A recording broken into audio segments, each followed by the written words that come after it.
So today I am going to continue our little series on things that you can practice without a lot of space and without a lot of time. The kind of stuff that basically we often don't get time for when the summer kicks in and that sort of thing. So today's one is going to be all about stopping. It's quite a short video. And stopping is something that I think we don't necessarily do a lot of, or maybe practice as much as we could. Because let's be honest, it's not the most exciting thing to do. You know, you want to be thinking about like doing stuff. So, but if we're looking at firstly, our horse is having some sort of emotional control, okay, and having some responsibility in terms of standing still when we want them to, that then actually practicing it can be really important. And especially if you're somebody that wants to ride out or hack out, then it's going to be really important for you to be able to stop when you need to. If you're in the UK and you ride on the roads, for example, you need to know that you can stop at a junction, wait for traffic, those sorts of things, and not have your horse either prancing on the spot wanting to go, or actually just ignoring you and going forwards anyway. You need to know that you've got that all in place. So it's well worth practicing. It's also really good for horses that maybe struggle a little bit with being able to stand still for long periods of time. And I'll tell you how to build that up.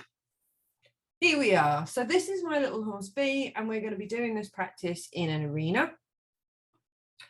And so the first thing I'm going to do is walk along and see, can we stop when I want to? And just before I go any further and talk about anything else, I'm going to talk to you a little bit about the cues that I use for stopping. All right.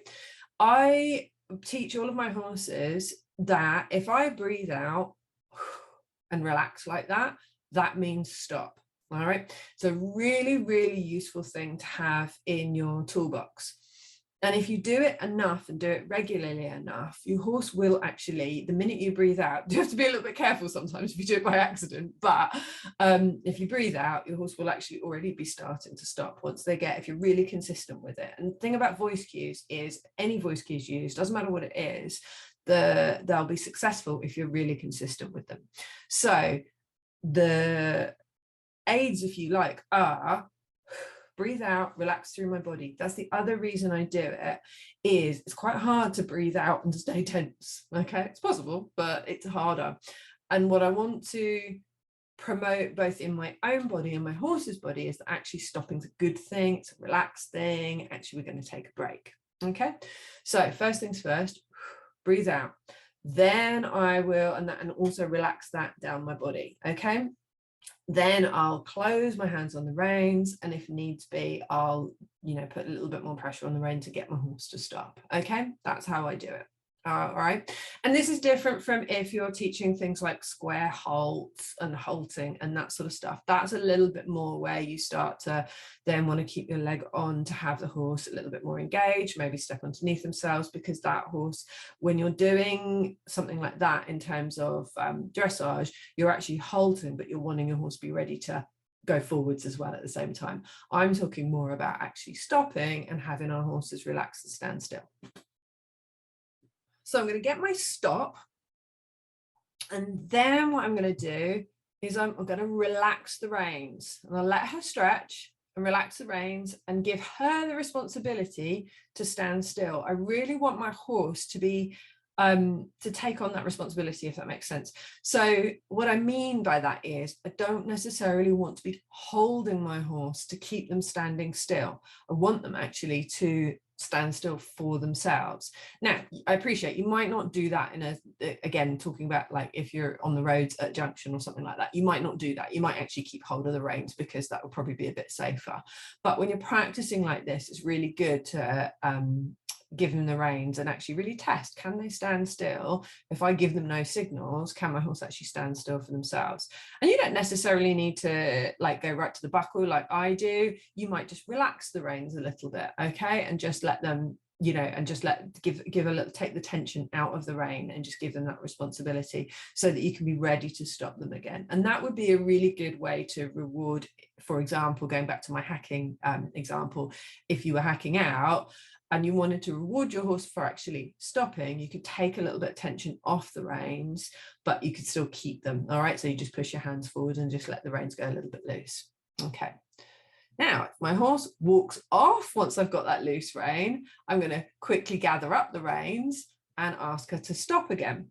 In my case, I also asked her to back up a couple of strides just to reinforce the stop. You don't have to do that if you haven't got a backup, that's fine. And I also waited until she relaxed on the reins, rather than where she was just sort of holding and leaning a little bit. I waited until she was soft on the reins. And that's really just so, again, to reinforce the fact that I don't want her pulling on me. I actually want her to relax and soften to the rein, and then she can have her loose rein.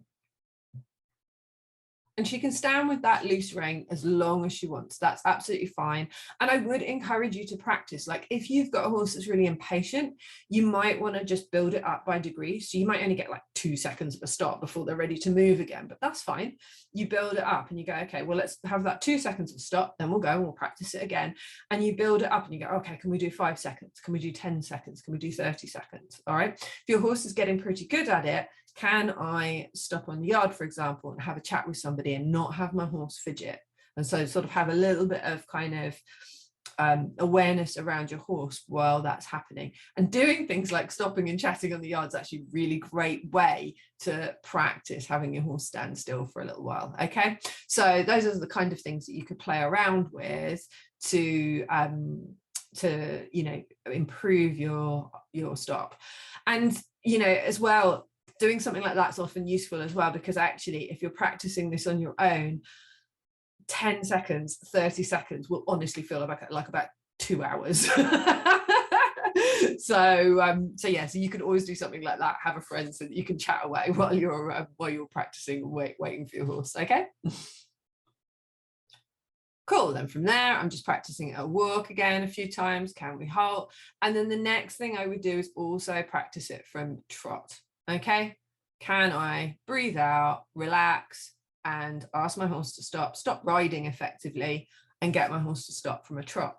If you've got it from a trot, next thing to do would also be, can I do it from a canter? So you're really, really well prepared, because sometimes what also happens, and the reason that you might do that is sometimes what will happen is that your horse will be great from, you know, just doing walk and stop. But when they start going forwards and get a little bit more adrenaline going, that's when your stop falls apart, and that's where it might be more difficult. So these are great little things you can practice. But like I said, if you haven't got a lot of time, just start practicing in a walk, a couple of stops, 5 minutes, and you know, and build it up from there. If you were struggling with this ridden, you could also do it on the ground. Okay, cool. I'd love to hear your comments, any questions you've got about your own horses. Next week, I'm going to be looking at gaits and gate openings, so that's going to be in there. And then the following week, I'm going to do bridling. Have a fabulous, fabulous Christmas, and I will see you guys in the group. Bye.